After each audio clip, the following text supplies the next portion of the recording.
So Dragon Ball Superhero has been out in the international market for a couple of weeks now, and so far it has done remarkably well for an anime film. This information that we're going to be going over today is coming to us from comicbook.com, who have the latest box office numbers for the movie, and that is as of late, as of the last update of the financial figures.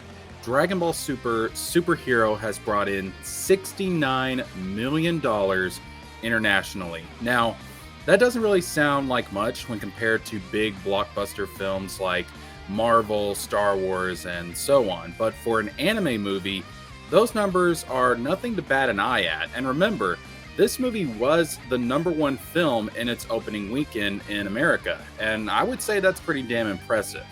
However, Dragon Ball Super Broly, which was the predecessor to Dragon Ball Superhero, theatrically did make more money, almost double, coming in at, I believe it was a grand total of $115 million in its theatrical run, which, honestly shouldn't be a surprise because Broly is such a big name, not only amongst Dragon Ball fans or even anime fans, but in pop culture in general. Even people who don't watch anime have probably heard of Broly. So that name alone, it's no surprise that movie brought in a larger audience, to be honest.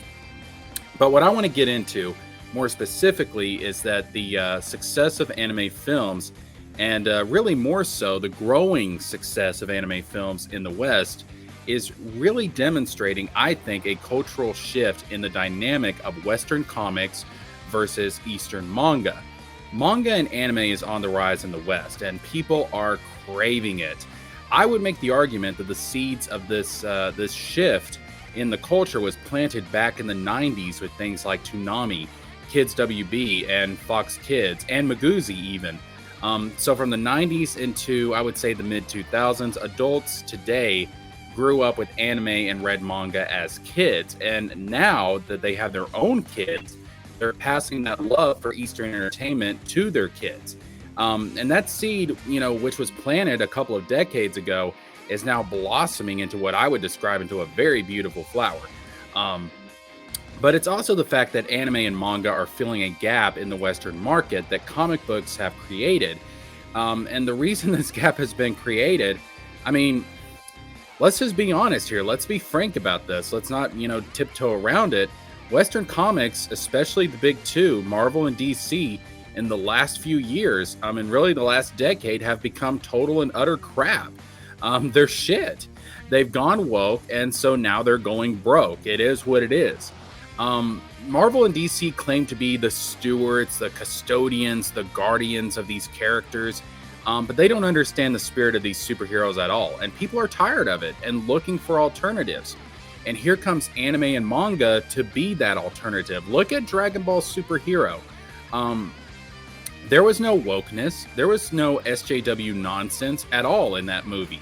No, it was a good film. It had a good message to it. You saw the whole dynamic between father and daughter with Pan and Gohan. And, it was about, Gohan coming to balance his life out with, being, as everybody in the series has said, the strongest in the universe, or has the potential to be the strongest in the universe, with being a scholar and trying to find that, balance in his life. It was a good movie, and there was no wokeness, and there was no SJW nonsense in it at all, and it was a very enjoyable film. That being said, now when it comes to anime and manga, that it's not to say that there aren't exceptions. There are unfortunately some manga that have recently begun pandering to certain left-wing aspects of Western culture, such as recently with One Piece, with the latest arc of One Piece, which is why I'm not reviewing it or talking about it. I've just, for a number of reasons, in addition to that, I've just kind of fallen off of One Piece. So there are exceptions, but there's going to be exceptions in everything. But by and large, anime and manga are not woke, unlike with Hollywood and unlike with comic books, Western comic books. But let's get back to the main point. For the most part, Japan is not interested in telling stories for political activists. The mangakas are not political activists themselves. They are storytellers. They are there to write and draw a story. And because of that, manga is telling these stories of classical and traditional tropes of heroism and things that actually speak to the human heart and soul rather than speak to political puppets. And it's good for the soul to be fed actual good storytelling about heroes and villains and philosophical and spiritual ideas, which was one of the things that drove me to manga and anime in the first place. And you know, I really think that good storytelling is important for human beings because it goes back to our ancient ancestors passing stories around at the campfire and stuff. Um, it's just good storytelling is so crucial, I think, to the human experience, and that's why I critique people that do not care about the art of storytelling. They only care about using characters and stories to push their own ideology and agenda. And that's why I'm so critical of them, because again, this is something that's so fundamental to the human experience, and these people in DC and Marvel are abusing that. And I'm not going to sit here and be quiet about it. That's one reason why I made this channel. Um, so yeah, it's just I look at manga, and again, I get a lot of these good tropes, a lot of this classical storytelling, in addition to really creative and cool worlds and powers and characters to drive the message of the story. And I think that's what other people are getting from anime and manga that they're not getting from Western comics. And that's why anime and manga is succeeding and Western comics are failing. It's why the MCU is failing. And most importantly, these manga authors, unlike these comic book writers, they're not talking down to their fans. They aren't accusing their fans of being the scum of the earth. They actually respect us. So yeah, just to wrap up this video, Dragon Ball Super, Superhero, again, $69 million. It is doing very well for an anime and manga movie. And I think anime films are going to continue to do even better going forward into the future. We're definitely seeing a growing love and acceptance for this Eastern art, and I'm very happy about it. As someone that's grown up with anime, I'm very happy to see this happen.